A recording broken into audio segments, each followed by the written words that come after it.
Hallo an alle, ich bin Peter und ich freue mich wirklich, dass ihr heute wieder dabei seid. Heute möchte ich euch eine Geschichte erzählen. Eine Geschichte, die ich nie vergessen werde. Es ist die Geschichte von dem Tag, an dem ich zum ersten Mal in Deutschland ankam. Mit einem Koffer, mit großen Träumen und mit genau 0 Wörtern Deutsch. Ja, ihr habt richtig gehört. 0 Wörter. Kein Hallo, kein Danke, kein Entschuldigung. Nichts. Ich wusste nur, dass ich in Frankfurt landen würde. Und das war alles. Kein Sprachkurs, kein Vokabelheft, keine Vorbereitung. Nur ein Ticket und die Hoffnung, dass ich irgendwie zurechtkommen würde. Wenn ihr euch das vorstellen könnt, dann wisst ihr vielleicht, wie ich mich gefühlt habe. Aufgeregt, nervös und gleichzeitig ein bisschen verloren. Falls ihr gerade selbst Deutsch lernt und manchmal denkt, werde ich das jemals schaffen? Dann bleibt bitte bis zum Ende dabei. Denn diese Geschichte ist auch für euch. Ich verspreche euch, am Ende wird sie euch Mut machen. Das Flugzeug landete früh am Morgen.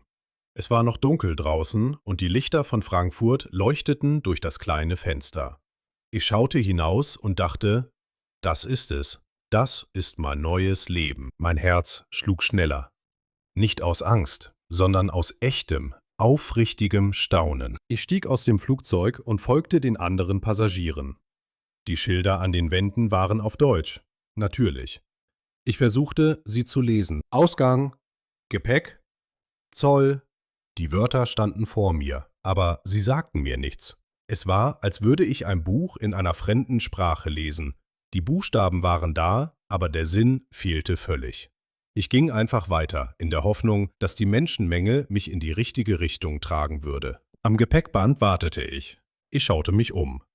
Alle anderen schienen zu wissen, wo sie hingehen mussten. Sie sprachen miteinander, lachten, riefen sich etwas zu. Manche telefonieren, manche schrieben Nachrichten. Ich stand still und versuchte, ruhig zu wirken. Aber innerlich war ich alles andere als ruhig.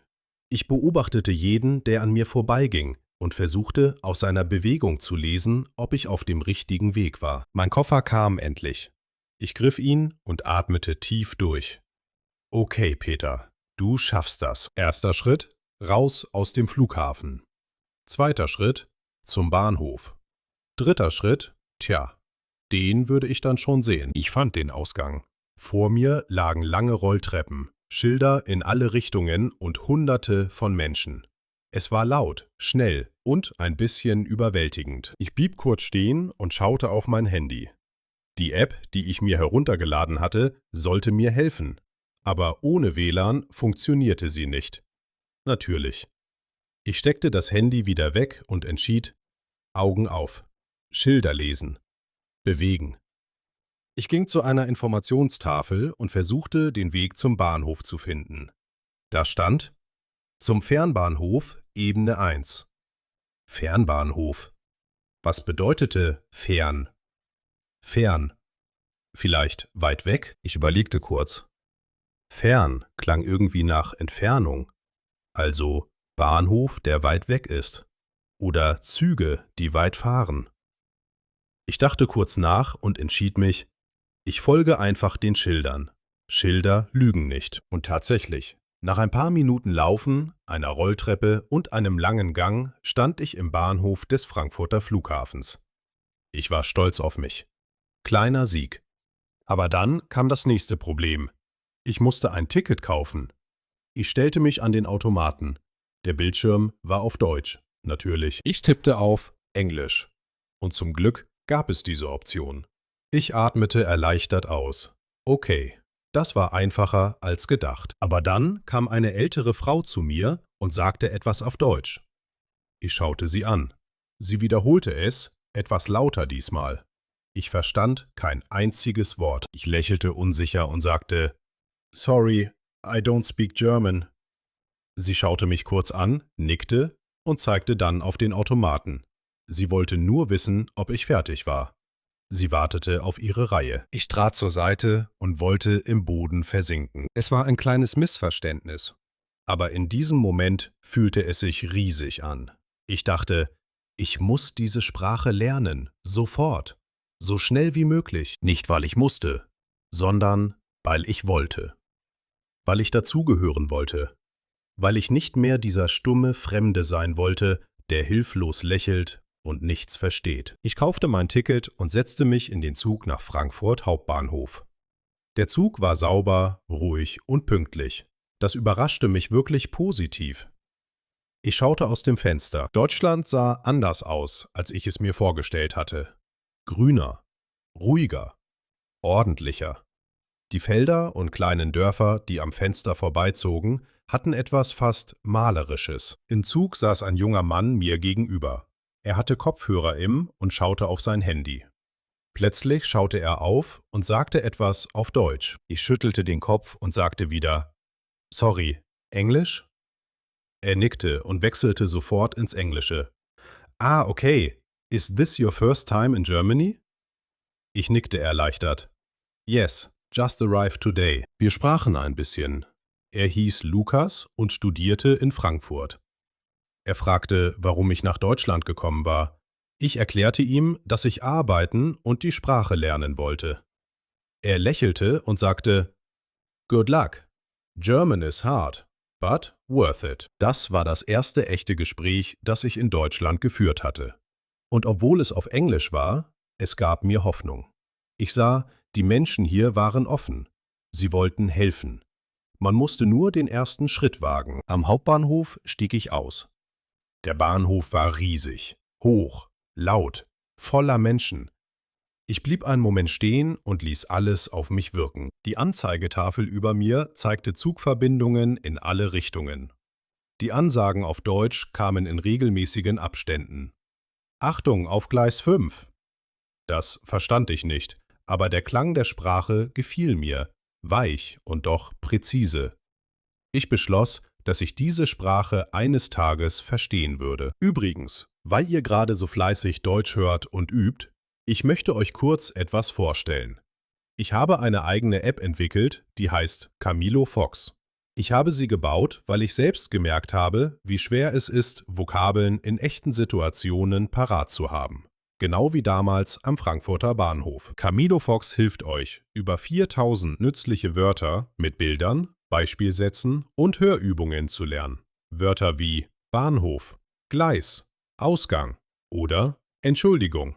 Wörter, die man wirklich braucht. Jedes Wort hat ein eigenes Bild und einen echten Beispielsatz, damit man sich die Bedeutung besser merken kann.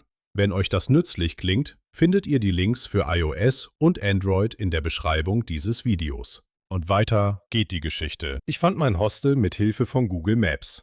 Offline gespeichert, dieses Mal schlau vorbereitet.